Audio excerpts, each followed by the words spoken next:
say on the that program? We are live. Please, no swearing. Yeah. Do not say F or bugger. Right, hold on. Let me find where we are so I can get it shared as well. I'll share Claire's one. Okay, I'll get it on our group then quickly. Oh yeah, I was gonna say I can't see it on our group yet. Oh, are you on live on your page, Mark? I am, yeah. Okay, I'll share from your page to Claire then, because ours is private, isn't it? Right, getting it on there now. Right, where? There we go. Are we going in Para Unity or not? Say again? Are we going in the Para Unity group or not? You can put it on there if you want to, yeah. By all means. Okay, and then... We still have nobody watching us. This is a sad, sad day. Right, so they can watch it if they don't have StreamYard, yeah? They can watch it. It goes out as a live straight onto Facebook. I suppose we are a bit early, aren't we? We're 5 minutes A little early, bit, yeah. I've just shared it to your group, Claire. Thank you, my lovely. Right, let's see if we are live. Right. It's not showing on the group. It might be. Let's have a look. Pending posts. There we go. Right, let's try a refresh on that. Oh, the joys of doing lives. Is anyone watching us, Mark? It says we've got one person watching us, which must be Mark. Yeah, that could be me. It's me.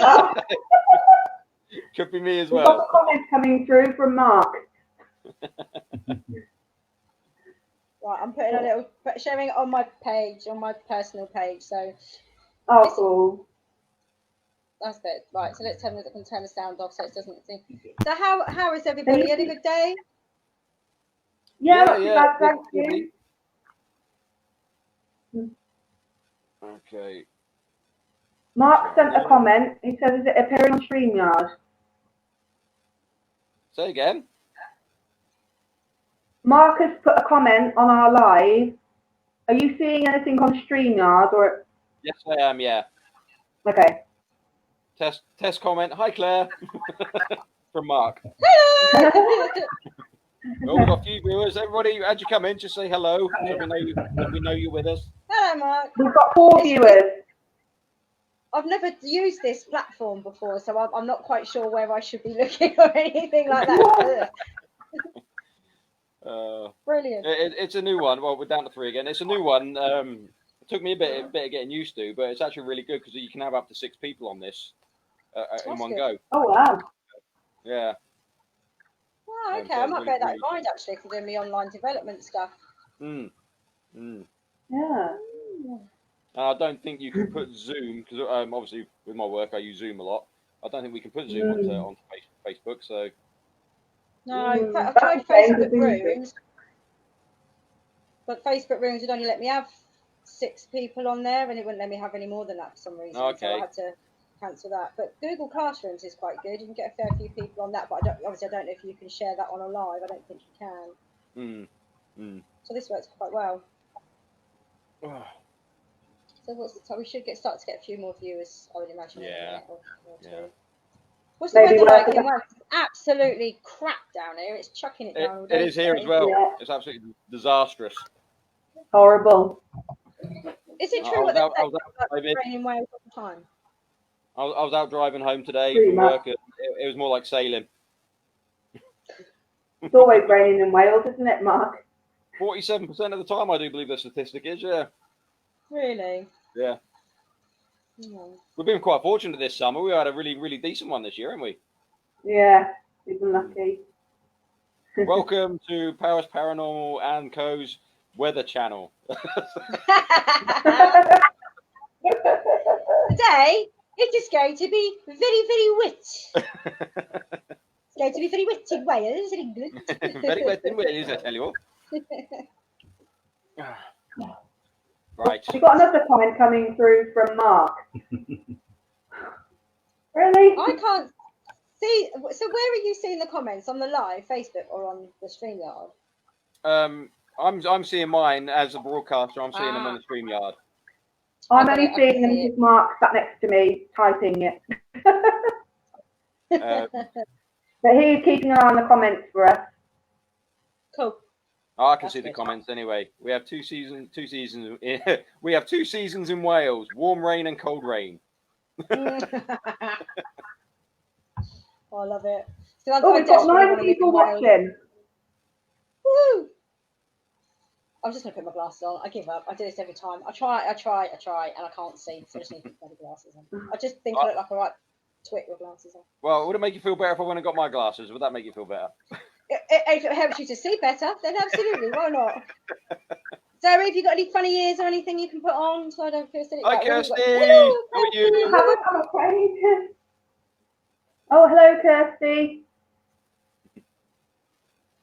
Got to watch this one. She's on a bit of a wind-up mission today, is our Kirsty. Is she? Yeah. She got very wet earlier on. She's been walking around in soggy pants all day, so I think it's put her on a run. Oh, we're finding out all your secrets, Kirsty. Hi, Helen. Hi, Helen. Hello. So, should we start kicking this off? We've been live for 6 minutes now, so I might as well get on with it. Hi, everybody. Good to see you all again. I know it's been a long time since I've done a live, so I thought I'd do a lovely live with the wonderful Claire and Zoe today. We got a few things we want to talk about, so I'll get to my stuff in a minute. I'll let Claire go first, as she's the guest, so I'll let Claire go first. Oh, I'm not prepared. No, of course I am. Hi, everybody. Thank you. Thanks for watching. For those of you that don't know who I am, I'm Claire Evans, and I own National Paranormal Investigators, and we are based in Milton Keynes, in England. We're a good team. We're just a bunch of good friends. Well, people who've become good friends.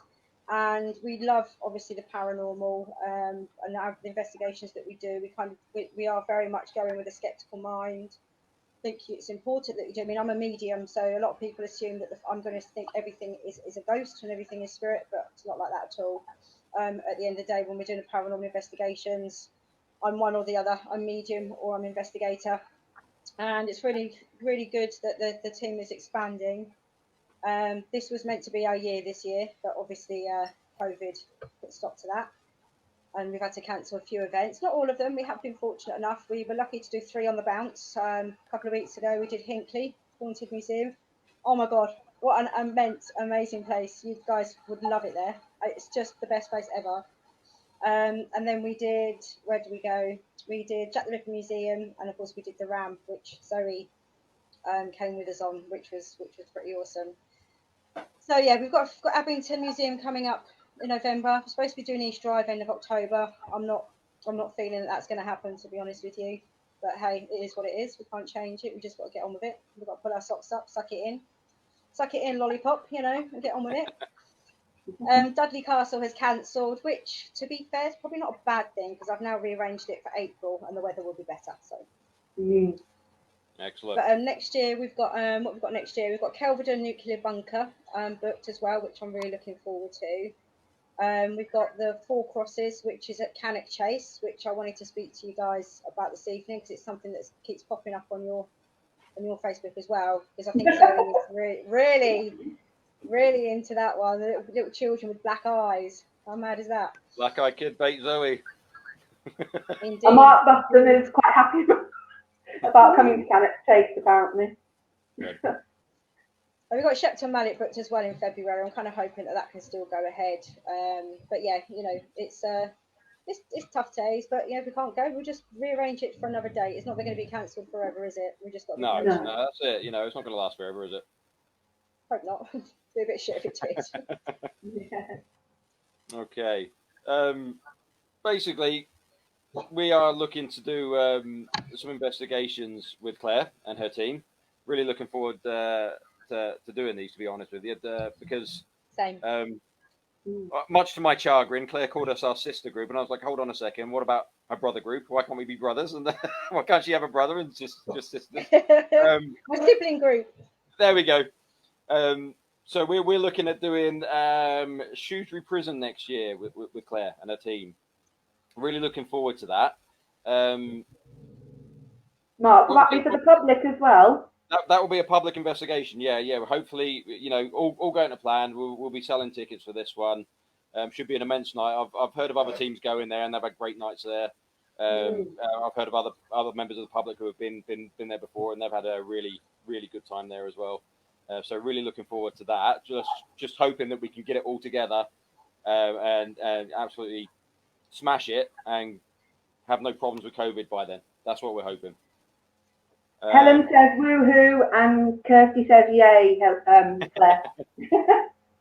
On top of that, we're also looking next year Oxford Castle as well. Yay! I've had a chat with certain members of my team, mentioning no names because they're very shy, and they think it's a great idea. So we're looking to do Oxford Castle as well, which is absolutely outstanding. And on top of that, we're looking at Drakelow Tunnels. Is that what it's called? Drakelow Tunnels. Yeah, I've been before, and I meant to go in. I can't even remember now because the year's just gone crazy. I think it was March actually in the lockdown. I'm supposed to be going at the end of March next year, so fingers crossed that will go ahead. But that's just as a guest with another team. Sometimes it's quite nice just to go along as a guest and not have to work, isn't it? So definitely. We'll book it. I think they've made some changes. Say again. Apparently they've made a few changes at Drakelow Tunnels now. They've moved it about inside and they've put lighting in there as well, so it's a little bit more easier to sort of navigate. Because we missed a large part of it because it is so massive. I think it's 3.5 miles or maybe even more than that of tunnels underground. It's and you're in pitch black, so yes, it's very hard to get very easy to get lost. There we go. I like working in the dark for obvious reasons. I'm a handsome man, so. Yeah, me too. I've got a face for radio, apparently. Exactly. What else have we got coming up? Powys Paranormal ourselves. Obviously, everybody's aware that we've had to cancel pretty much every single investigation we've got for the rest of the year, and we're really hoping that we can still do the Skirrid next March. I think we've got that booked in for. Yeah. 6th of March, you've got that booked for, haven't you? Yeah. So far. You're hoping to come, aren't you? I need to sweet talk my parents really because it's my dad's birthday that day. Yeah. So. I think Helen said she'd like to come. Yes, I think Helen and Kirsty and possibly Lucy. I think Lucy just obviously because she's just got the children on her own, so she needs to make sure that she's got childcare. Yeah. We have an investigation coming up on the 16th of October. Unfortunately, because of the way the COVID's gone, this is a team-only investigation. We can't have any members of the public on this one. It's really bizarre. We've been set a lot of stringent rules on this investigation, which rightly so. It's somebody else's property, so we have to follow their rules at all times. But it's quite frustrating as an investigator because we're not allowed to use any video cameras or take any pictures or advertise it. Say again? Or advertise it. Yeah, and we can't advertise it either. So I'm not mentioning where we're going because they want it kept completely secret. But yeah, it's going to be a good team training exercise there. The place is absolutely massive. My lovely wife and my partner in crime went out there yesterday and did a preliminary walk around of the place, and it is huge. I'm really looking forward to this. I'll put it this way: they did advertise, and I'm not going to mention names. They advertised their place a few years back. They took a photograph of the stairway. Nobody vetted the photographs, and it got put into a magazine. And there was an actual ghost in the photograph in the magazine captured. Oh, wow! We should be getting lots of activity there. Should be a good one. Looking forward to that. Trying to think what else we've got coming up. Help me out, Zoe. What else we got coming up next year? Mark, before you go on, sorry, I was just going to ask: has that place that you've just been speaking about, has it ever been investigated before? No. Brilliant, love it. Yeah, first team there. Yeah. And I think one of our team members is going to talk to them about possibly getting them to do more investigations with other teams if works out. I think that's what I was told anyway. Yeah. Well, the more they get going in there, I think the more investigation teams go in there, the more they're going to realise you know, this isn't actually as scary as it seems. I think they're going to realise that they could actually make an absolute killing out of the, well, how would you put it? Paranormal holiday industry, I don't know. Yeah, exactly. I mean, so many places are, you know, they're getting rid of the bed and breakfast side of things now, aren't they? And they're concentrating more, and that's why we're getting charged ridiculous amounts of money whenever we want to go anywhere now. Yeah. Mark, we've got the Savoy next year, and we've got the Workhouse. Oh yeah, what's the name of that workhouse again? Lamfillin. I'm no good with Welsh, but is it Lamfillin? It's one I went to before lockdown with most of the team. Is that the one with the escape room as well? Yes. Okay, yeah. So this one, I didn't get to go to this one. I was working, but the rest of the team all went out there and had a day out there. They were doing an escape room, walk around. They've got an escape room, so we're going to be chucking that in on the night as well. We're going to be doing the ghost hunt. And it's a private themed one.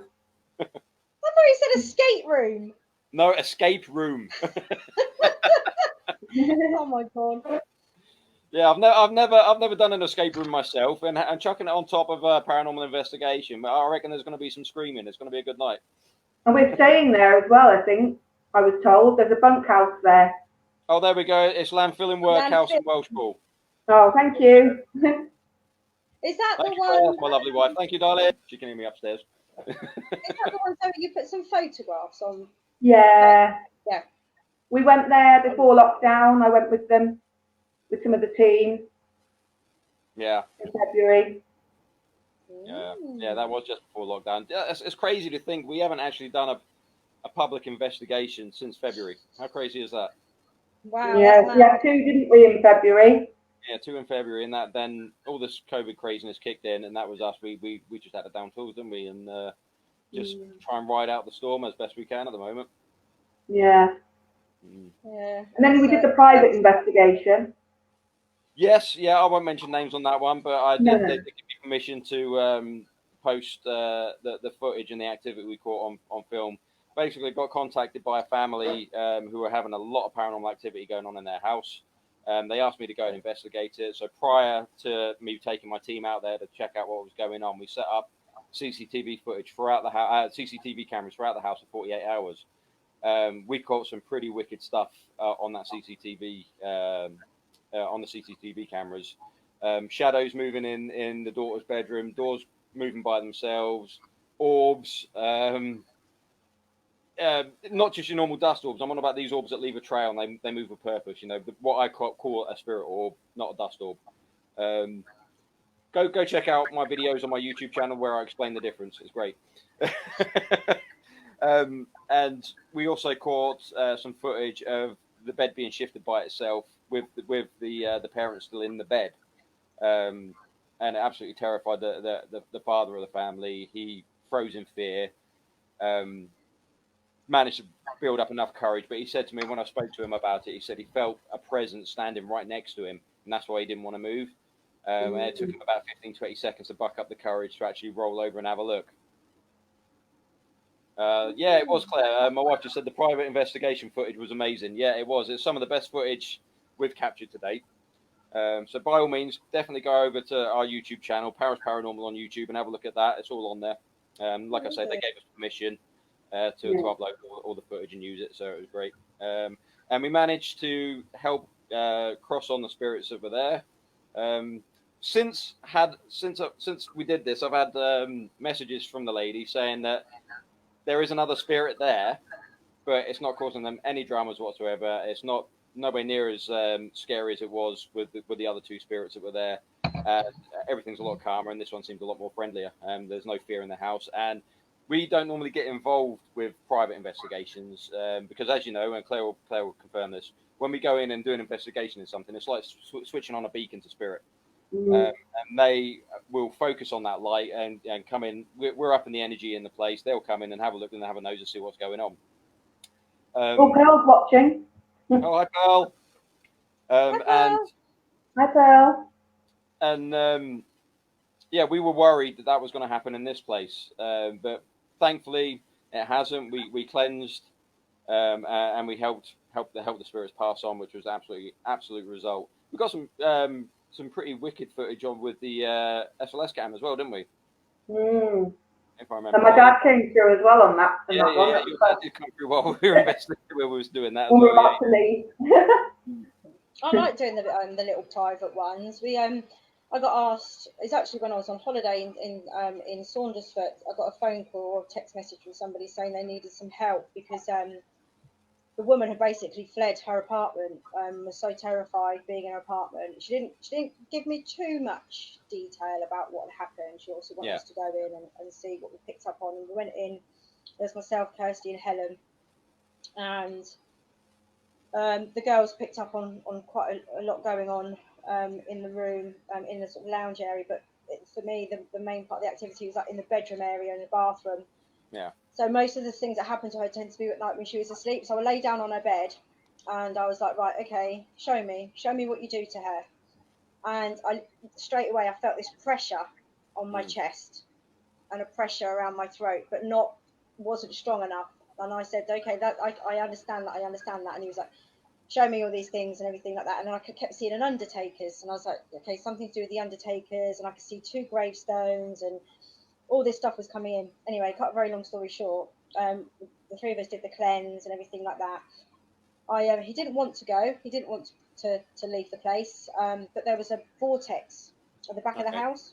Mm-hmm. So we went and sent him off, closed the vortex down, and did the cleanse and everything like that. And touch wood, I mean, this was a while ago now. This was probably about 2 months ago now. Not one problem, nothing has happened since. So it's nice. She's back home. She's sleeping now. She feels she's got her home back, and it's a very rewarding thing, because I understand there are skeptics out there. 100%, I get it that some people don't understand it. They don't believe in it. I would never try and convince people that it's real. You know, we all have our own beliefs, but if you've never experienced a haunting where you've been held down in your bed and been physically hurt, you would never really understand how terrifying it can really be. Mm. And then you join a paranormal investigation team and ask them to do it again. Yeah. Mm. No, so like I was saying, we don't normally take on private investigations like that, but I felt I had to, because there was children involved, really young kids in the house, in the family, that were getting affected. So I wasn't happy about that. So we stepped up, went in there, and got it squared away. Really. Yeah, I think if you can do it, it's part of the job. Really, you know, it's to help. Help both people, help the living person that's dealing with it, but also to help the spirits, because there are some spirits out there that are stuck. You know, I say it's almost like they've missed the bus. And that they can't find they can't find a way out. And the amount of times where we go somewhere, and as soon as I ask for the doorway to be open, they're gone. Literally, they see the doorway and they're straight through it. And others, of course, stamp their feet, dig their heels in, don't want to go. But you know, you have to work with them slightly differently. But I think if you can do it, then you know, send them into the light, to release them from their not pain. They're not in pain. They're just trapped. Yeah. Mm. Yeah. The way I try and explain it, especially when we do a private investigation, the way I try and explain it is they've got to understand that these spirits are just people. And how would you feel not being able to communicate with people for God knows how many years? You know, you're going to start getting frustrated. You're going to start getting angry. You're going to start slamming doors, throwing temper tantrums. You're going to be doing whatever you can to get attention. Yeah. Yeah. Okay, should we open up the floor for any questions? Anybody want to ask us any questions? We'll let that one hang there. Well, you've got 9 people watching, so. I always get worried I'm going to get barred from some places because I send the spirits over. Yeah. They'll be like, we've got rid of all the ghosts. There's no more ghosts, yeah. Anybody want to ask us any questions? Now's a perfect opportunity. Apart from Kirsty, she's barred from asking any questions. Oh no, I'm intrigued, Kirsty. I want you to ask questions. No, don't. No. You're probably thinking of some good questions now.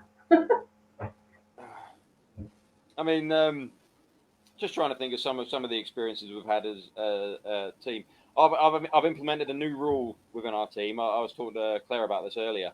That as we're moving from like one room to another, and we're packing our kit up and moving from one area to the next, I'm tending to find more and more that's when we start having a bit of activity, when we're distracted, when we're not paying attention.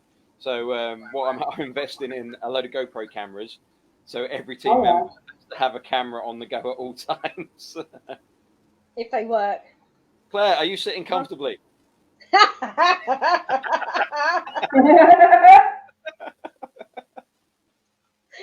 Yes, thank you very much, Kirsty. I feel like I might be sitting on something a bit hard, though. I'm not going to say what it is. She's just, it's a personal joke. Just ignore her. That's why I say don't let her ask any questions. I don't think I want to go any further with that one, Kirsty. Sorry. No, you don't. No, you don't. So yeah, I mean, sorry, carry on. Sorry, Mark. I was just going to say, going forward for your team, obviously it sounds like you're sort of expanding as well. How many investigations are you going to be looking at doing? Are you going to be doing like 1 or 2 a month, or? We started off pretty rapid, didn't we, Zoe? We started off doing 1 or 2 a month already. Then it slowed down. Then it slowed down a bit, but that was more to do with team members' work commitments. We couldn't commit as much as we'd like to. And for some reason, we're really starting. It's like Claire said earlier. I think 2021 is going to be our year, because we are booking so many up for next year. We're going to be flat out for 8 months easily. Really looking forward to that, because it feels like it's been, it must be coming on 8 months since we did an investigation. Easy, it's driving me insane to sit there and trying to keep people interested on our Facebook page, yet not giving them anything apart from memes. You know what I mean? We've done a few competitions. We've done a couple of competitions, yeah. Yeah. Okay. Serious question, Zoe. How was your experience at the Ram? Good question. Not you, me, Mark. Sorry. I really enjoyed it. It was lovely meeting Claire and all her team. I would say there was definitely quite an eerie feel to the place. But it was more things started kicking off after 3 a.m. I found, because obviously we're not used to investigating that late, and watching them all on the spirit board, and then seeing Claire and her team, that was quite scary actually. So it was good to see that Claire was helping people cross over. I definitely want to go there again. I keep forgetting about that last bit. It's almost like I kind of zoned out. I think because when you were there, I think I was shaking a lot, wasn't I? Because my energy was just all over. Yeah, there was a lot of people that wanted to cross over, wasn't there? There was too many, couldn't do it all. 39 altogether, but I felt really bad because I think I only sent over about 7 or 8 of them. I just couldn't physically do any more. No, you were exhausted. Would you go back there again, Claire? I think I probably would, just purely because I just love the place. I just love it. I don't know why. I mean, it's one of those places that one day you might go and get loads, and another day you go and you won't get much. It's just the luck of the draw. But I think everywhere is the same, isn't it? Yeah. I was quite amazed as well when I went in the attic with those other 2 guys. I forgot his name now. Anthony. He was lying on the bed and we had the spirit box in there, and the name Anthony came through clear as day. Wow. And that was quite whoa. And that picture that he caught on the bed as well, that was very bizarre. It was like a big wall. He also, because we moved to a different part of the attic and he stayed on the bed, and all of a sudden we heard a loud bang, and he pretty much jumped out of that bed and said, "Are you guys still there?" He didn't want to stay in there after that. So can I just interject very, very, very quickly? Sorry. Jo Sapsford's just joined us because she's a dipstick and she thought it was 7:30. Sorry, Jo. That's okay. I really wanted her to listen purely because she missed what we were talking about at the beginning, because she keeps badgering me to book Oxford Castle. Yeah. So Jo, we're going to book Oxford Castle, okay? We're going to try and book it for next year, and we're going to go with Mark and Zoe and their team. So you can stop bloody hassling me now. So she will be pleased. Kirsty, I like that. I'm going to start calling Mark Toth from now on. Obviously, Toad Hall Buffton. It's just put, hiya, Mark Toth. I like that. He's now known as Toth. Mark Toth. Toffee. Tothy, yeah. Oh! No, that's like guinea pig's name. Oh. Cruelty to the guinea pig, that is.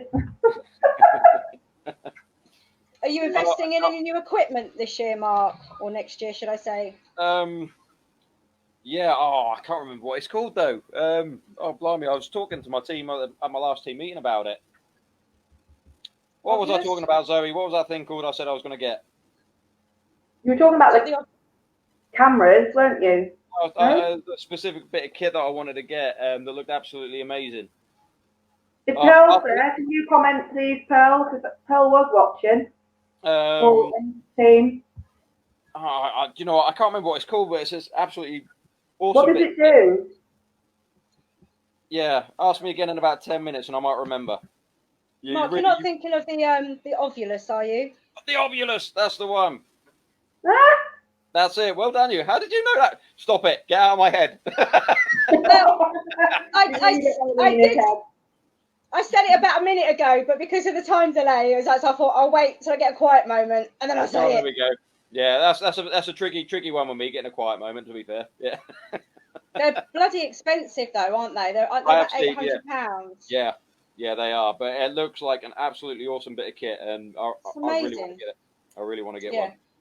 Other than that, as I've said many times when people ask me what's the best bit of kit you can have an investigation, my answer is always the same. It's yourself and cameras. Notebook and pen. And a notebook and pen. No, notebook and pen. Yeah, notebook and pen. I am all about the cameras, the camcorders, CCTV, anything that records, I want it there. And the more, the better, basically. Mark doesn't do very well with a notebook and pen. After we, some of the team forgot and left him doing automatic writing. Yeah, thanks, guys. You can tell that story. I was kind of semi-unconscious at the time, so you carry on. Yeah, I think it was when we were at the clock tower in Bristol. No, it was. No? The Dragon's Back. Oh, right. Yeah, the Dragon's There Back. was me. I can't remember. There was another team member with me. Well, Mark was doing automatic writing. And then the other team members came through and they said, how long's Mark been doing that? And it was about 20 minutes. We started chatting amongst ourselves. They left me there in a basic trance state, doing automatic writing, and they started chatting amongst themselves. Claire will understand this. One of my other team members came in and said, how long has Mark been like that? And they said, about 20, 25 minutes. And she was like, wake him up, get him up. So you were literally spirit hungover for about a week. I was eating chocolate biscuits like they were going out of fashion. I tell you, I think I did about a pack and a half myself, just sitting there in the corner eating these chocolate biscuits. I tell you, I find after investigation, even if it's like in the middle of summer, I am absolutely frozen when I come home. Yeah. And my poor husband, because he's like been Sparko for like an hour, 2 hours by the time I get in. Of course, where do I put my cold feet? In between his nice warm legs. And he literally is like, and I'm like, my energy's low. It's like, get your bloody cold feet off me. But yeah, no, I can't warm up. It takes me ages to warm up after an investigation. I tend to find that after an investigation, even if we're not getting much activity, I'm absolutely wiped the next day. Yeah. The next day, I'm absolutely shattered. And it's not that I haven't got enough sleep after the investigation. You ask my wife, I don't get out of bed till like 1, 2 o'clock the next day. Easy, but I'm just absolutely wiped out. It's mental how these things just wipe you out. And I know, obviously, you're using a lot of energy trying to get the energy going. Everybody's using their energy up. But I've spoken to the rest of my team, and they all experience the same thing. They were absolutely shattered and exhausted for 24 to 48 hours after. I think everybody does on investigation. And the thing is as well, how many times do we say, you can use my energy, use their energy. So we're like, take it. Yeah. And then we're moaning, I've got no bloody energy. What's happening about Canex Chase? Yes, definitely. I want to try and arrange that for summer next year. So I'm glad you mentioned that because I forgot to mention that with Claire earlier when we were on a phone call. I want to do, if possible, if Claire's up for it as well, I want to get 3 teams down at Cannock's Chase. You're on about Nigel's team, weren't we? Yeah, I'd like to get Nigel's team across there as well. How about, why don't we try and tie it in with, because I've got the 4 crosses booked. Yeah, when you got that and booked it's for? on Cannock's Chase. I've got it booked. Why is it coming up on my? I'm searching for it and it's not bringing it up. Chat amongst yourselves and I'll let you know. Well, thanks, Claire. My wife has just said I'm like the Walking Dead the next day after an investigation. Thank you, my darling. Oh yeah. Okay, so 13th of February, I've got it booked for, and I've got it booked later on in the year. I think it's September. Yeah, and the 18th of September as well. So I think September's doable. That's because obviously quite a lot of it's going to be outside. Yeah. So I think September would be ideal. We get pretty good long summers at the moment, don't we? And they're lasting all the way through. Yeah. It tends to be drier at the end of the summer, doesn't it? Rather than beginning. Yeah. So if we can maybe make a weekend of it, you know, that's stay what I want to do. somewhere, and brilliant. Yeah. I am. Can you camp at Cannock's Chase? You can camp at Cannock's Chase, yeah. They've got campsites all around that area as well. Let's go camping with Pigman. Yeah, Pigman. I've heard about this. Tell me, you know about this, Pigman. I've never heard this before until you lot were talking about it. Only because when I Googled Cannock's Chase, it comes up, and there's something about it being a genetic experiment from World War II. Okay. I don't really know. I think there's been possible sightings, but there's not that much about it on the internet. No, there wasn't that much actually. There's meant to be a pigman, werewolf, black-eyed children, UFO hotspot. Yeah, that's it. Ghosts as well. There's a hotbed for spirit activity as well. There's a lady ghost. There's a massive portal there, don't they? Yeah. I'm the Bex bait somehow. My wife is just Kirsty just put up there camping. Yes. My wife has put up that's why you want to buy a caravan. We want to get a motorhome. We want to get a big touring motorhome so we can just get in there and just go and investigate wherever. As a lot of people know, I was meant to be going to Florida in 2 weeks. That's not happening. So we've basically sacked it off now, and we're buying a Tourer caravan instead. Oh, wicked. What my wife doesn't know, so my darling, if you're watching, I know you're watching, this is an admission. It is going to have Powys Paranormal plastered all over the side. Yay! Excellent. So it's not a hearse. Say again? I said it's not a hearse, Mark. No, it's not. Oh, behave. Naughty. Sorry.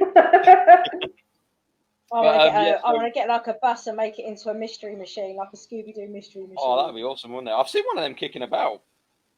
Yeah, I have. Lots of pictures on Facebook of them. Yeah, I've seen a mystery machine kicking around somewhere. But, Mark said there was one in Landod. Okay, that's probably where I saw it then. I have this picture in my head of it being in a petrol station. Yeah. On Facebook, there's been pictures of it because it's in the Ghostbusters and Scooby-Doo. You're getting told off, Zoe. Kirsty's telling you to stop it. Sorry. But to be fair, nearly lost the bottom of that hearse coming out of the ram. Oh my God. I did hear. I can't go down this line of conversation, so I'll let you two talk amongst yourselves. Sorry. Yeah, no, that I was really worried because I actually thought she'd taken the whole of because the sound it made because obviously because it's so long, when you reverse out the ram, you're on like a hill and it's not all gravel. So it's gravel and some parts of there's concrete on top of concrete, so it's really uneven. And bless her, as she's reversed, she was slightly too far, which it wasn't her own fault. You couldn't see, but as she's reversed over, she's gone over almost like a tortoise shell shape, a bit of concrete, and oh my God, the sound. At one point, I was expecting it to start doing this like a seesaw, but I was really worried. I thought, oh my God, she's literally taken the skirt off the bottom of her purse. But no, it was fine. It was fine. Actually, I meant to ask her actually if it was okay, if it was recovered. My wife has just put on here, Claire, one for you. Oh my God, Mark! I'm gonna have to ration your time talking to Claire. She's leading you astray. Oh, sorry. So no, Mark, you must not get a touring caravan. You must not put Powys Paranormal on the top of it. All right, Claire. Yeah. I promise, my lovely. I'm not thinking about getting a tour camper van. Not at all. You've said it now, Mark. It's out there. It is out there in general public. You have to now. You do know that, don't you? I know. Claire, Yeah. has your team ever gone to look for UFOs or anything like that? Is that something you'd ever look into? No, we haven't really. I mean, I personally have seen a UFO. Oh, really? And yeah, and my husband and my neighbour as well. So it wasn't just me. I called my neighbour out because of what I saw and told him to come and look at it as well. And we ended up getting in the car and following it. It's a mad story. But no, we personally, no, we haven't gone out looking for UFOs. I wouldn't know where to look, to be fair. Can exchange. Well, that brings me nicely on to the other thing I wanted to talk about, Powys Paranormal related. Obviously, with the COVID the way it is, we're having to stop doing all our public investigations for a while. Now, I've been trying to think of ways that we can still keep going on the investigation side of things with this 6 people bubble that we're allowed. Yeah. And I've been saying for, I don't know, a good 6-7 months that I want to stem out into different parts of the paranormal with my team. So we are going to be taking a swing on doing some investigating into UFOs. Wow. So we are looking to go down that road, or should I say, into the skies. Llandudno is meant to be a hot spot, isn't it? And so's where we did an investigation before at Nuckless. I didn't come to that one. No, you didn't come to that one. There's a castle in Nuckless, and I was speaking to a lot of our guests there who were locals, and they were saying that the amount of UFOs they see in that area is unbelievable, and that their stories are they're corroborating their stories with each other, hearing it from different people, but it's pretty much the same thing spotted in the skies up there. So it'll definitely be interesting going up there just to have a scout around, see if we can find anything, see anything, and let's see if we can be the ambassadors of the world, and instead of them having to go to Mr. Donald Trump and say hello to him, let them come to me and say hello. That'd be fine. It'd be great. What if they abduct you, Mark? Oh, they'll be giving me back within 5 minutes. Can I will just say something though, and I really, really, really hope I genuinely do not offend anybody when I say this. It is not my intention. This is purely down to personal experience. You've got to be really, really careful when it comes to things like UFOs and stuff like that, because there are some real fanatics out there. Like I'm talking like real proper fanatics. I mean, oh yeah.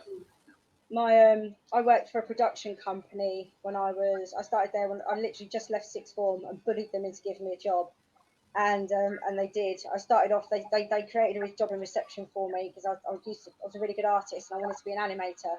To cut a very long story short, I ended up doing animation, but then going into the editing suite.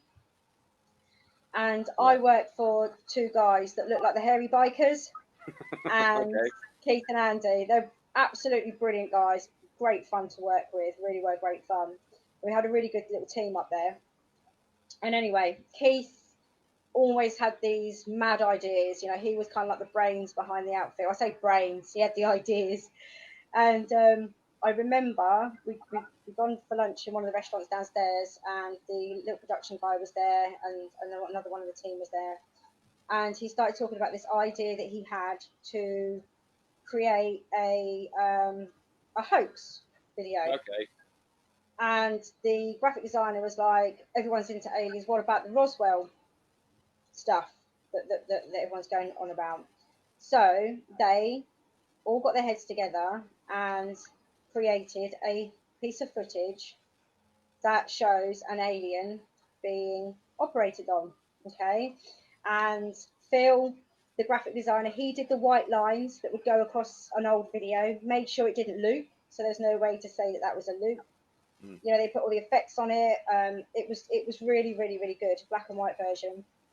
And just as they'd literally just about to get that out there, and somebody that they've been working with stole the idea and then did the version that you see that Anton Decker in this very clinical version. I don't know if you've ever seen it, but we did the really old-fashioned, dark, black and white version. Yeah. It wasn't clinical at all. In fact, it was filmed in a barn in Bedfordshire. And the head of the alien was, the polystyrene wig heads that you can get that used to put wigs on. The alien's head was one of those, spray painted grey. And Elliot, the production guy, he made eyes out of orange peels. He cut an orange into segments, dried out the peel, sprayed it black, stuck it onto the eyes. And the sound engineer, the guy that run the sound studio, he has I can't remember the name of the illness, but he has like really brittle bones. So he's like what we call like pigeon chested and has like really long arms. Okay. It's very short. So he was the perfect body shape to be the alien. So they lay him down on the bed, put the alien head on top of him, got a load of offal and tripe from a butcher's. Nice. They was taking all that out, and filmed it. We put the grains and the scratches on it. Bob's your uncle. We stuck it out there. And it literally, people were so convinced that it was real, they were threatening my boss and saying to him, if you don't admit that this is real and that you're lying, it's a hoax, we're going to kill you. And he woke up one morning to find a load of people camping in his front garden. As you do, yeah. So, yeah, just be careful, Mark. I said I was taking my group in another direction with UFOs, yeah? Yeah, we're not. You just need a disclaimer. Yeah. I am not God. I am not Donald Trump. Leave me alone. No, it's something that's fascinated me. I've seen UFOs, and obviously UFO means unidentified flying object. It's something I didn't know what it was.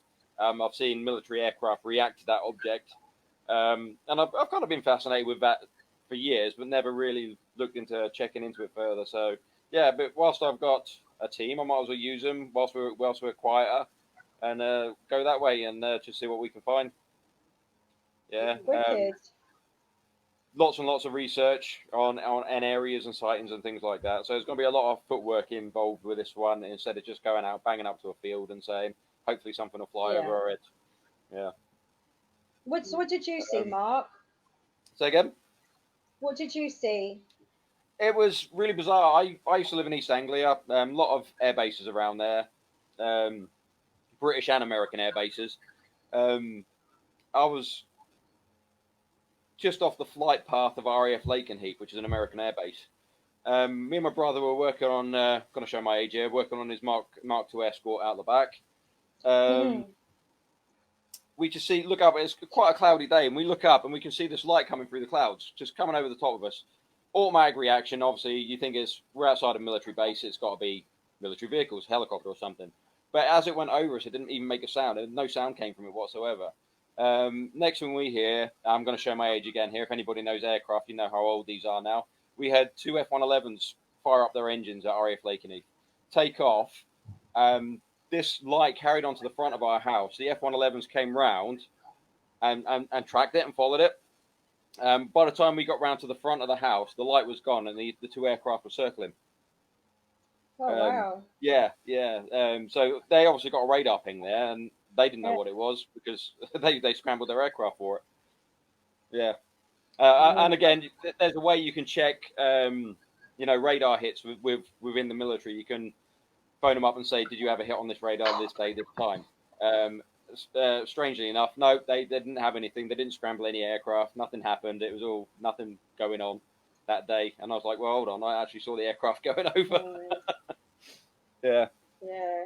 There's a lot of there are quite a few videos out there, aren't there, of like aircraft pilots and stuff like saying like having conversations with each other over radio, like what they're seeing. Can you see this? Can you see that? What is it? I don't know. I can't tell you what it is. It is scary. Yeah. It's not scary. I don't think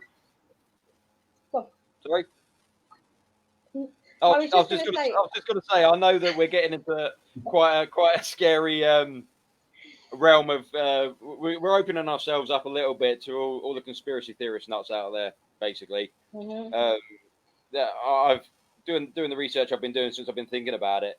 The amount of things I've read, it's a government cover up, or it's something called I think it's called black flag or white flag conspiracies, where they give you information, but it's all a lie. There's other things where they're saying that these are man-made craft that they've nicked from alien technology. It goes on and on and on. I don't care. I just want to see one, film it, document it. Done. Job done. The thing is, I do get frustrated that things are hidden from us, but we all witness on a daily basis mass hysteria from people overreacting and just getting completely ridiculous. So I don't blame the government sometimes for needing to keep some of these things under wraps, because people just go mental. Yeah, I mean, just look at the supermarket shelves disappearing with toilet roll again. Enough said. Enough said. Here we go. If anybody can answer the question why people are hoarding toilet rolls, is there some kind of soup you can make out of it for like survival? I don't know. Can you make toilet roll soup? Can you eat it? I don't know. I have no idea. I mean, it probably is the one thing that I really would not want to run out of, to be fair. Think of everything in my house. I can do without pasta. I can do without tea bags. Can't do without toilet roll. So I can get it if you are going to buy anything, yeah, but the toilet roll factories are still working. COVID hasn't killed the whole staff of Andrex or Cushell. They're all still there. Yeah, the thing that made me laugh about it last time was you go to the supermarket, there's no toilet roll on any shelves. You go around the corner, there's boxes of Kleenex. Well, it's really funny actually, because the week before it all kicked off, I woke up, I'd had a dream, and this voice is saying to me, you need to go and fill the cupboards. You need to go and bulk buy. You need to just go and buy all this stuff. And obviously I didn't go and bulk buy. I wasn't one of the panic buys because nobody was panic buying then because nobody knew about it. But it was a Sunday morning and I got up early. Shops weren't open yet. I remember hanging around, having breakfast, a bit tidy up. As soon as the shops were open, I went to Tesco's and I filled the cupboards. I bought a month's worth of food rather than a week's worth of food that I would normally do. I got the toilet roll aisle. I only bought 9 rolls of toilet roll, but I bought really cheap boxes of tissues and toilet wipes because I thought, I don't know what, it was just really, really weird. And a couple of thingies of soap. So I was already, I sort of pre-panic buyed, I suppose. I think we'll to it. Excellent. Anybody else got any questions for us? Just put it out there. It's worth asking, Mark. We've had members comment about UFOs before, so seeing if anyone else has ever seen one. Because there's been members that have posted about it before. Yeah, by all means. We won't shy away from anything paranormal, to be fair. We're looking to do Canucks Chase, so Canucks Chase, spirit activity, UFOs, and black-eyed children, pigmen, werewolves. We're talking cryptids, we're talking aliens, we're talking ghosts. That is pretty much the paranormal investigator's dream. This place, from the sound of it. Apparently, there's big cats as well, and like Bigfoot type creatures that Canucks Chase. Say that again, Zoe. Sorry, I was reading the comment. Oh yeah, when I was reading about Canucks Chase, they were saying about big cats have been spotted there. And Bigfoot-like creatures. Okay. Not me then. They got hobbits there. They got hobbits. Outstanding. Yeah, they will have when I go. Oh, we're getting some comments in now. Are you still doing Skirid? Yes. Where do you see that? Yeah. As far as I know, we're still doing the Skirid. Obviously, we've got that booked in March. The way things are going at the moment, it's still ongoing. We will start selling tickets for it. I wanted to see how, if this COVID drama pans out again. But touch wood, if things start calming down, we will start selling tickets for that again in probably about November. We'll start looking to sell the tickets for that, for the Skirid. So definitely, yeah. Holding is sending a few comments, Mark. Okay, yes, I'm a starseed. Oh, is starseed? I've heard about these. Is that like the precursor to like the crystal and the indigo children, Sarah? Am I on the right lines here? Sort of, yeah. She says she's been through portals. She was shown the black hole. Oh, Joe's asking for some info on that as well, Zoe. Yeah. Sarah has a lot of really bizarre sort of experiences and has done for quite a while, and I think she's kind of like more connected with the cosmic universe and cosmic guides and stuff like that. And I believe that she's just been called back up. I think she's been called home. To be fair, you know. There's a lot of talk about the spiritual and the astrological being connected. Obviously, being an investigator, I look at all angles. One of the things that they're saying that a lot of out of body experiences and things like that. It's like, I don't know how best to explain it. It's like you've got two bodies and one's like the other side of the universe, and it's your connection between the two bodies. This is what part of your soul. Yeah. And a lot of people say this is why when we talk about heaven, when we talk about the afterlife, we look up, because that's where we originally come from. It's a really fascinating topic, Sarah, to be fair, and I love talking about star seeds, indigo children, crystal children. It's a really fascinating topic, to be fair, and there's lots. I urge anybody who's watching this right now to definitely have a look at it, Google it, have a look, and see what we're talking about, because it makes a fascinating reading completely. Sophie, who's watching, I'm sure when I spoke about UFOs before, Sophie was saying, what if we're the aliens? Well, I'm sure if there's aliens out there, we are alien to them. Sophie, can you comment what your thoughts were on UFOs again, please? Did I miss it? Did I? Is it up, or was it on a different chat? Oh no, she said hi to us all, but I remember she's commented before about her opinions on aliens. So okay, yeah, she may comment again if she's still there. I think I remember saying this. Yeah, but what do they call it? It's going to sound rude, but it's not rude. It's a natural scientific term. It's called panspermia. Okay. Basically, it's where one planet gets seeded from another planet, whether that be through asteroids being shot out of one planet from an impact and then landing on another planet. It's called panspermia, and that's also fascinating because there's a lot of people who believe that that's how life started on Earth. It's panspermia. We originated from another planet, flew on, whether it's bacterial or whatever, crashed into the Earth when it was really, really young, and that's how life started on this planet. It's fascinating. I love all this stuff. Sarah says we have their DNA. That's as far as my scientific knowledge ends. Sorry, Sarah. I have no idea about DNA. That is a mystery to me. I've seen the Milky Way. Wow. I've only experienced the Milky Way literally looking up and seeing it in the sky. Claire has put as in the evolutionary leap. Well, there's another topic of discussion where they say that we were the missing link is another big thing that's baffling people. How we went from basically apes to Homo sapien to man with the intelligence and the aggression that we've got, and they can't find that link where we went from one to the other. There's a lot of people who think that's intervention. There was an intervention there. Where our DNA was spliced, whatever you want to call it, with other beings.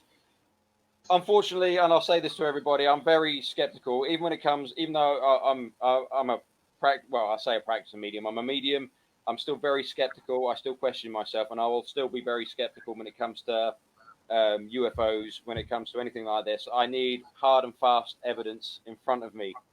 I need to see it with my own eyes. I need to experience it myself before I say, yeah, that's definitely what it is. And unfortunately, when it comes to like panspermia, when it comes to splicing, that's well above my intelligence levels. I don't think I would ever be able to even start reading a paper on that properly. Sophie's commented Sorry. Realistic, to be fair. Say again? I don't think it's so much being skeptical. It's being realistic, isn't it? Yeah. You have to bear with me. I've had to take them headphones out of my ears because they're really hurting. I'm just going to go and get my little speaker because my sound isn't very good on this. Bear with me a second. Okay. Dog, you need to move, Molly. Molly, move. Move. Mark, have Any you guys, been anybody so hears my dog whining? He's just looking at me over on the couch. Yeah, I'll show you. And your brats, just sitting there looking at me, whining away. There he is. Oh.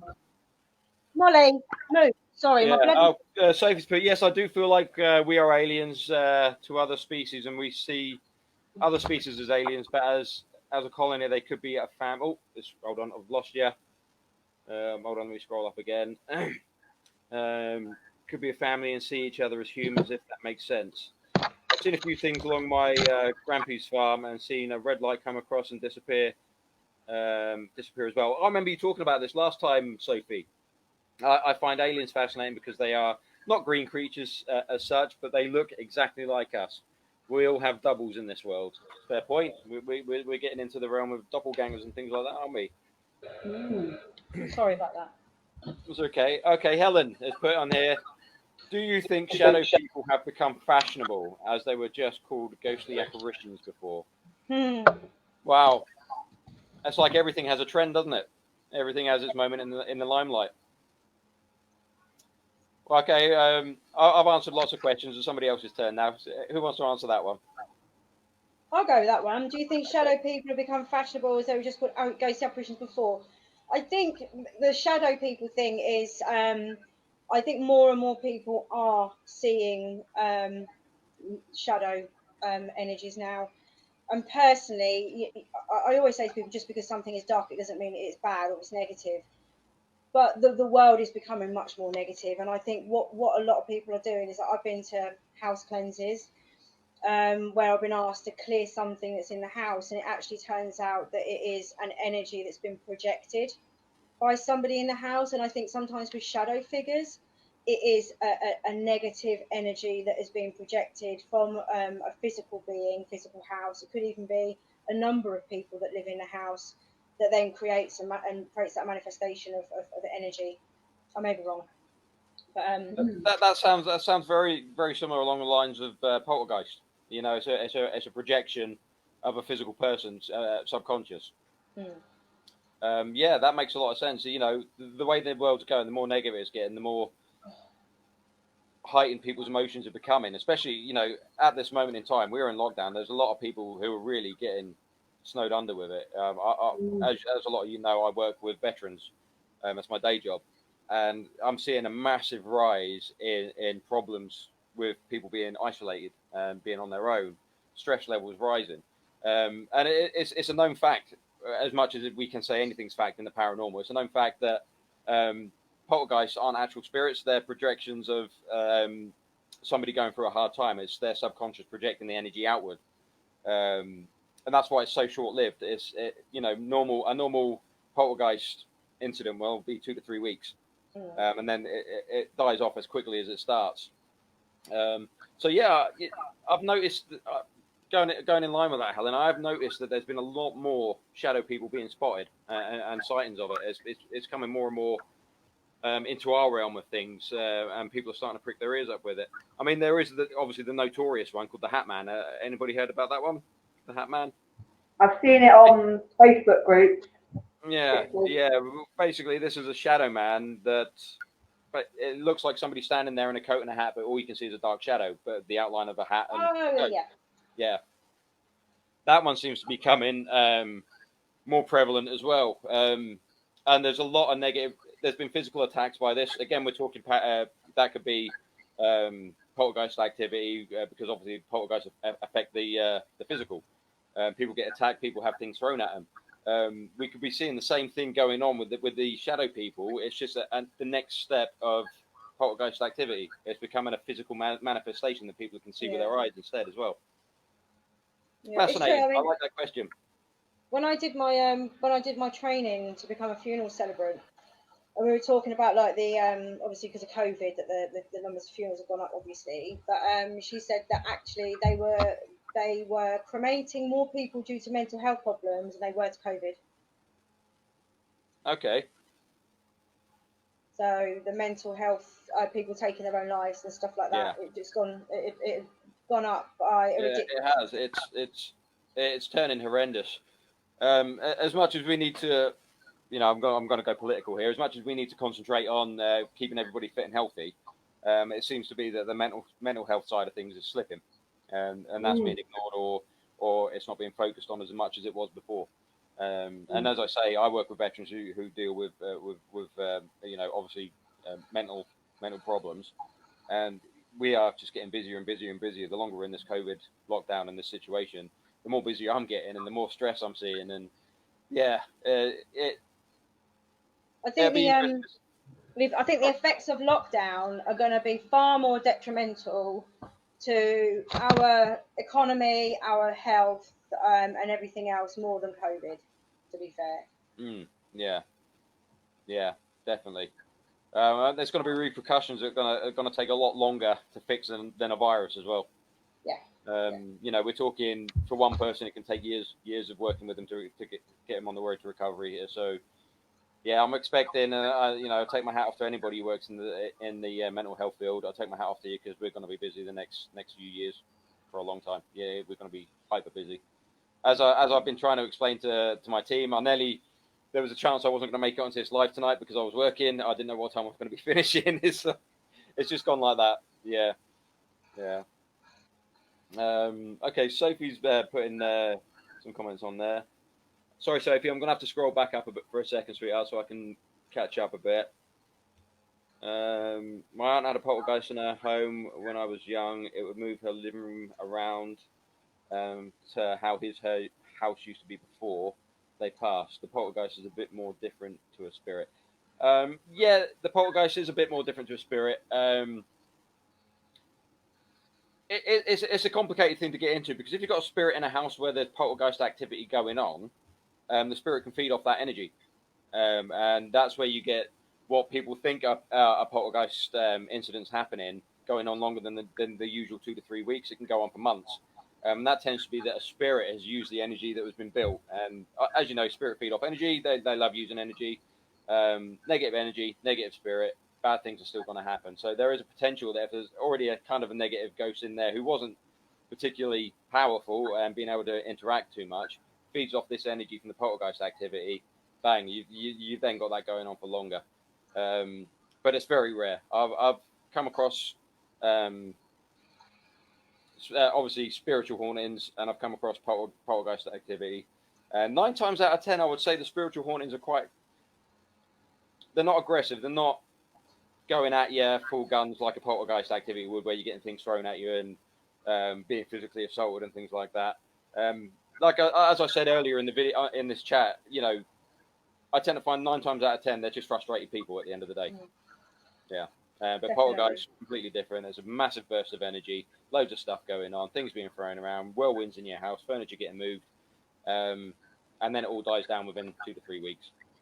Okay, sorry. Sophie's gone, oh my God, the Hat Man. Yes. I had to get a medium to say a prayer for it to leave me. Do you remember that photo Sophie uploaded of her at a train station with that figure, and it looked like a man with a top hat? No, sorry, I must have missed that one. Oh, I can find it. I think you've seen it. By all means, post it again if you want to. Like a Victorian. That'd be fascinating.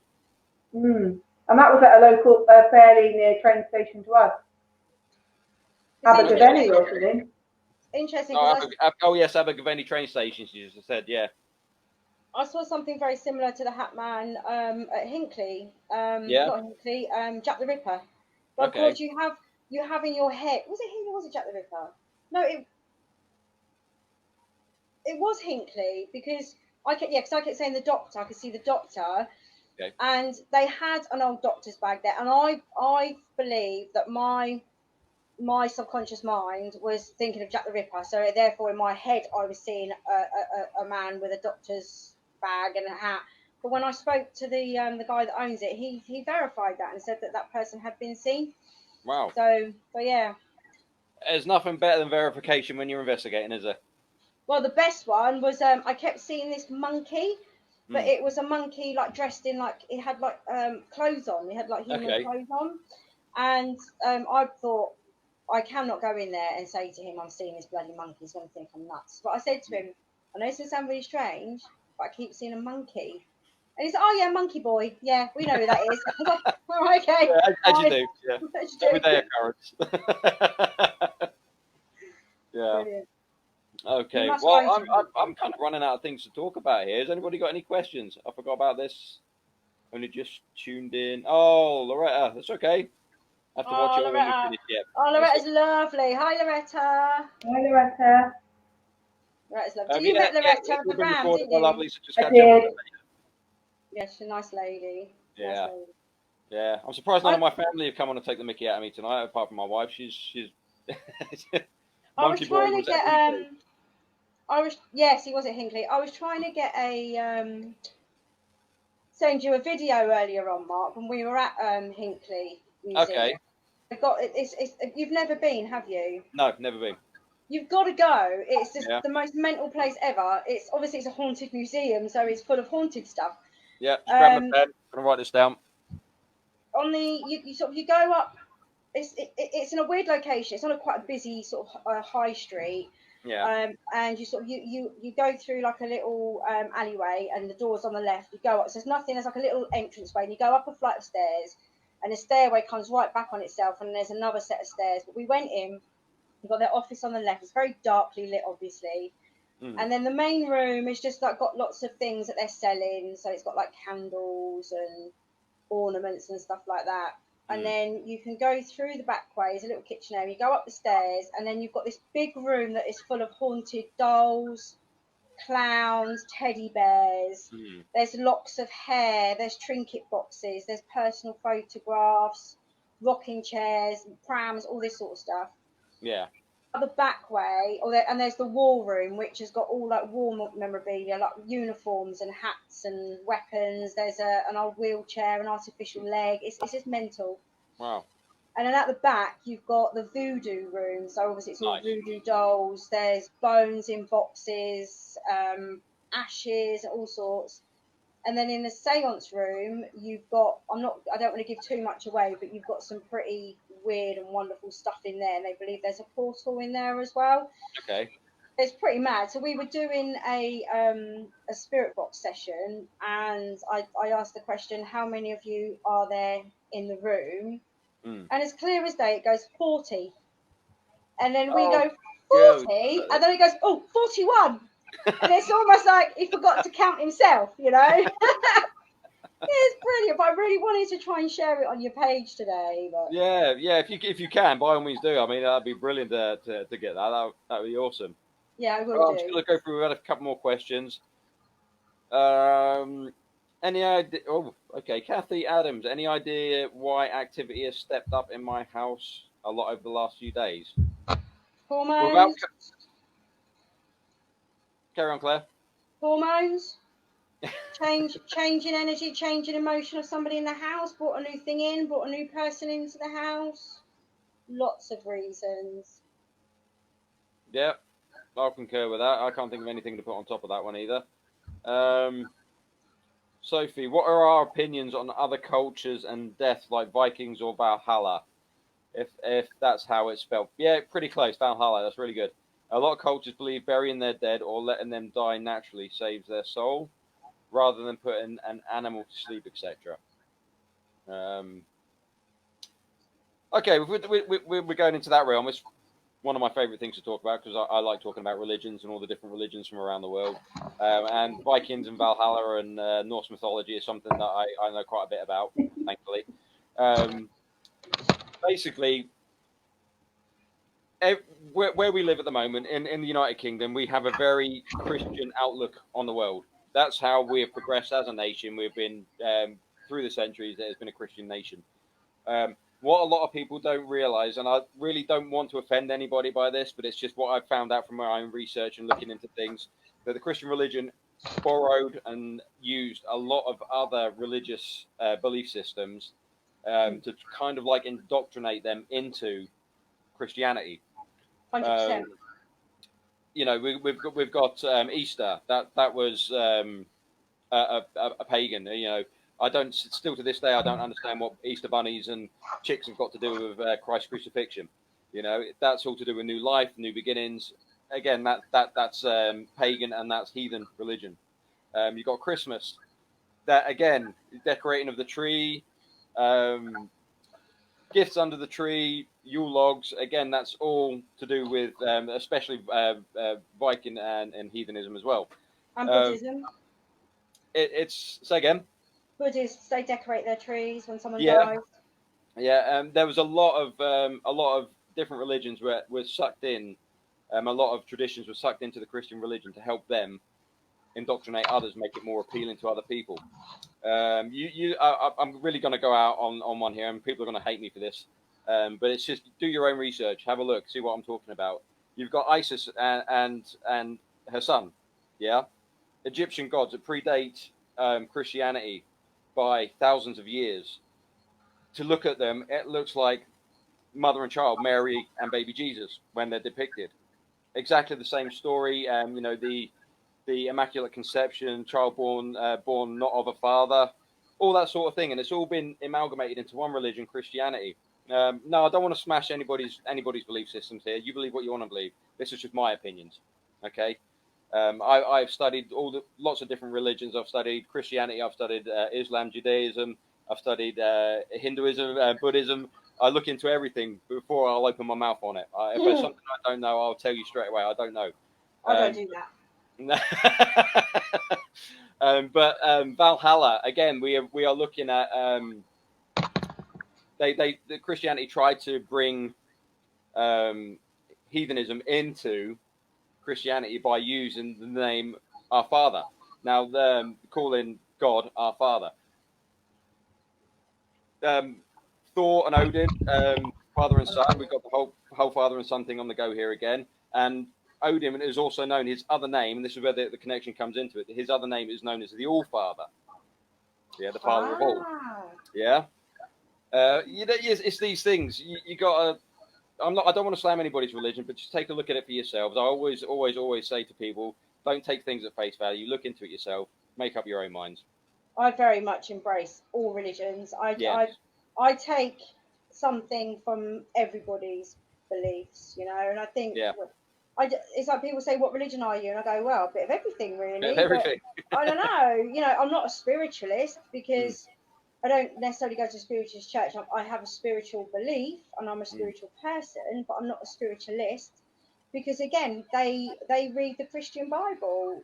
You know, they read from the Christian Bible. So I went to church when my youngest was born. Thought give it a go, you know, see what it's like, and it was okay. But when my 6-week-old started growling at the back of the church, I thought it was time to leave. I thought her head was going to start spinning round. She was going mental. She was proper growling. Everyone was looking at us. I was like, oh my God, I spawned the devil. So yeah, what's your take of religion, Zoe? I don't know. I'd like to believe that there's a God, but I'm not really that sure, to be honest. It's one of these life mysteries that we're never going to find out until the day we cross. I definitely believe in heaven. So I don't believe that God is a person.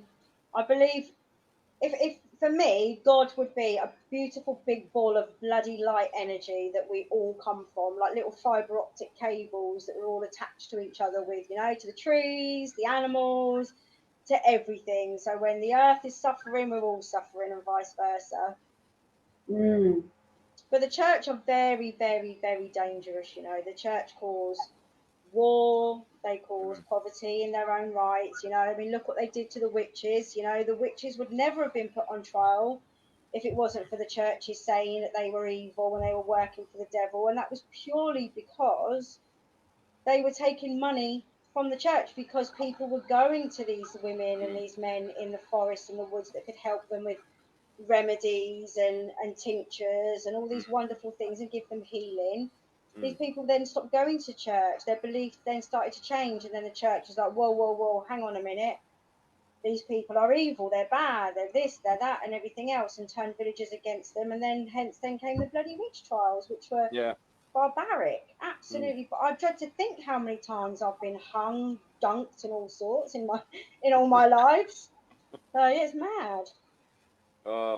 You know, I'm not a lover of any religion that claims that we are right, you are wrong, and if you don't agree with us, then you're going to die. I never have, I never will, I'll never take to that.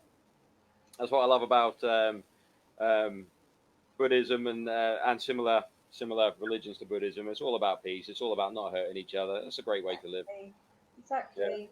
I mean, look at the world now, and you think about it. Religion, although everybody went to the church and did all this and did that, religion is still, even to this day, is still destroying people and belief systems. I mean, I don't want to get too political or anything like that, but I watched Honor. I've only watched the first one. I haven't watched the second one, but I watched Honor on TV the other day, and it just opened my eyes to, there's stuff that goes on in this world that we are completely oblivious to, and it makes you appreciate that actually I am blessed that I have not had to be brought up in that kind of environment, and even the strict devout Catholic sort of religions as well, where it's quite very strict and stuff like that. But religion is just, for me, it feels like it's a prison. You can't step out of it. You must be within that zone. It helps people, No, of at course the it end of does. the day, it helps, Yeah. and that's what it's for, but people should be able to reach out to any religion and take from that what helps them. That's why I get really upset, and I completely get it. I get it that when people say that mediums are frauds, there are shit mediums out there that are fraudulent, just as there are fraudulent builders out there, and dodgy mechanics. Any field where people can make money, you're going to get a fraud or dodgy people. But it's unfair to say that all mediums are frauds and all mediums are this and that, because I've worked really, really, really hard, and I've spent a lot of money to develop my gift and my ability, and people will say to me, sorry, I feel like I've completely digressed here, but I'm going No with it. problem. I've heard people say, why do you charge? It's a gift. You shouldn't be charging for your gift. So Van Gogh, an artist, or anyone like that, they shouldn't charge for their gift. A singer, a movie star, they're acting and they're singing is a gift. They're charging a lot more bloody money than I am, mate. Do you know what I mean? A footballer, look at footballers. There's footballers that come on the telly. That is a gift. Nobody questions them being paid for what they do.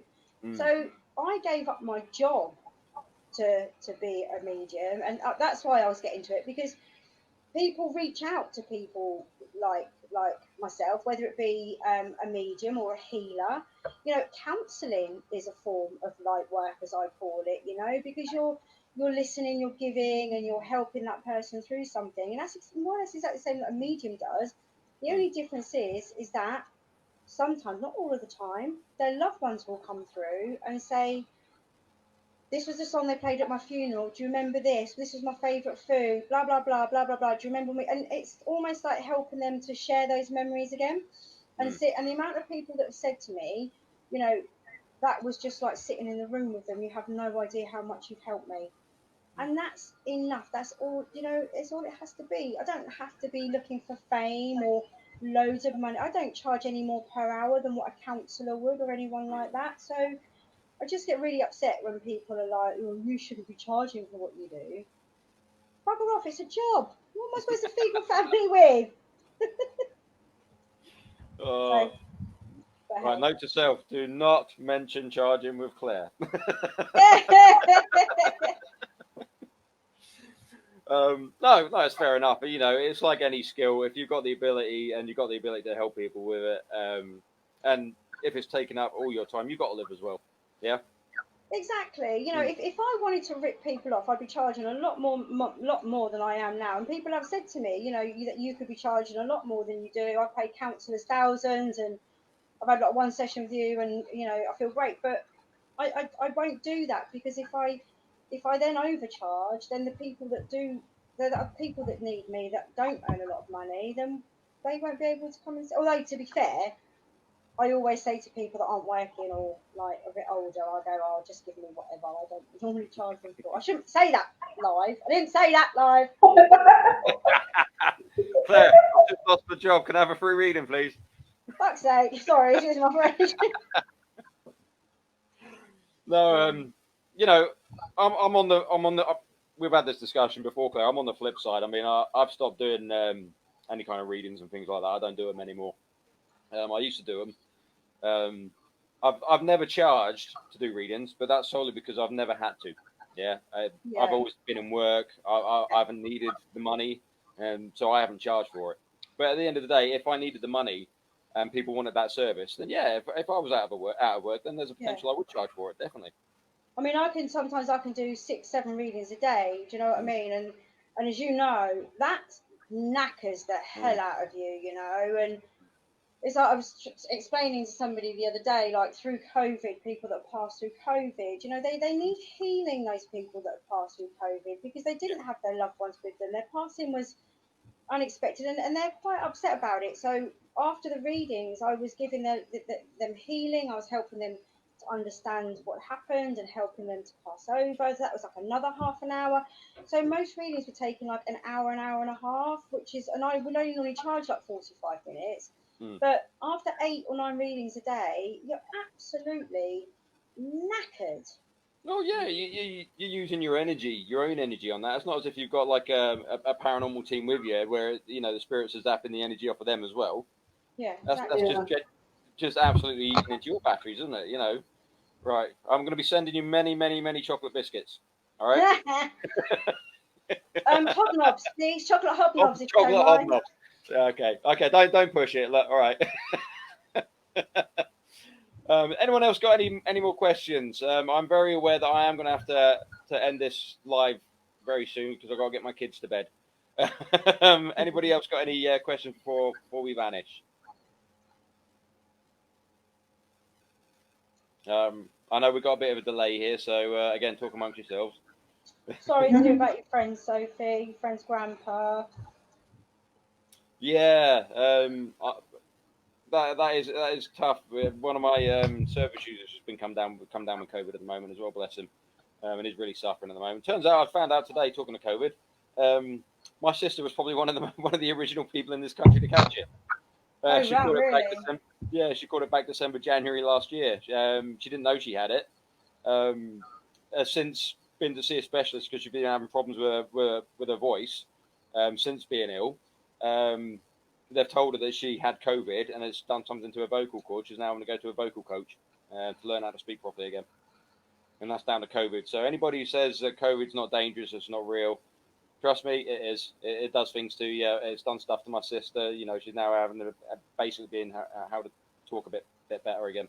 Bless her. A lot of people saying that it has real long-term effects. Like I know a lady that had it, and she's developed cysts all over her body because her body was so desperately trying to fight the infection that she's got cysts like internally, like all over her internal organs and stuff, and she's really poorly. But it's just crazy. It is crazy. When are we thinking of booking Oxford? So this is Joe that was. I don't know, Joe. I'll have a look. I need to look. I'll try and book it maybe for June, July time. Is that all right with you guys? Let me double check with my silent partner. I will confirm that or deny it. I don't know because I know we've got stuff in June or July already. But I'll double check. Well, can you just throw me over some dates, Mark, that you've... Give me your diary of when you've got bookings for next year. Maybe we can try and tie up some dates, just block out some dates in the year and go, right, definitely. Okay, these dates and stuff, we'll do something. Because we might... I would really like to do Newsham Asylum, and I am desperately trying to get hold of people, but unfortunately they're not coming back to me. So fingers crossed they will do. But I have never done an asylum. Okay, thanks for watching, Helen. Good question, that one. I really enjoyed talking about. Oh, it wasn't you who did the Viking one, was it? No, it was Sophie. Sorry, that's terrible of me. But yeah, thanks for showing up, everybody. We will be getting our heads together to sort out some dates. One for Shrewsbury Prison, and 2 for Oxford Castle as well. And Mark? Yes. Are the team doing anything for Halloween to put on our group? No. No, we've got nothing. No, there's nothing we can do, Zoe. The lockdown is just getting too fierce around us. Yeah. Everybody doesn't know the Wales demographic. We're in Powys, obviously Powys Paranormal. We're slap bang in the middle of Wales.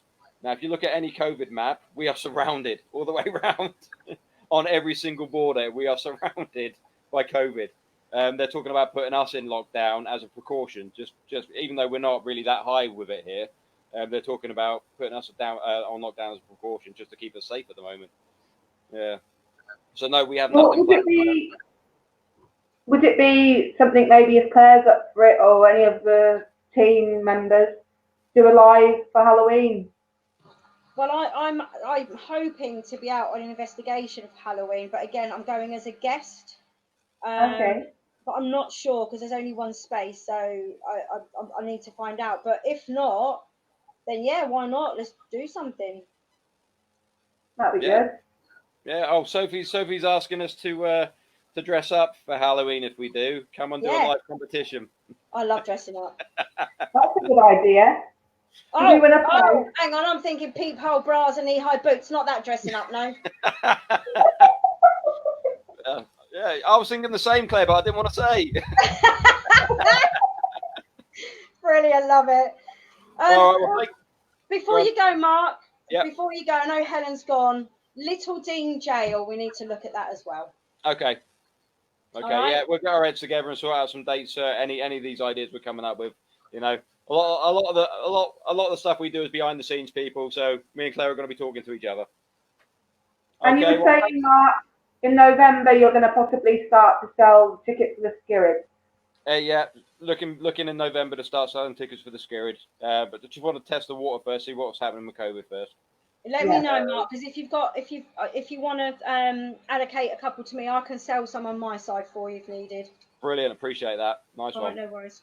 All right, well, thank you everybody for joining us. Thanks everyone. We'll have to get our heads together like this again. Thanks a lot, everyone. We'll speak to you all soon. Bye bye. Enjoy your weekend, guys. Bye. Bye.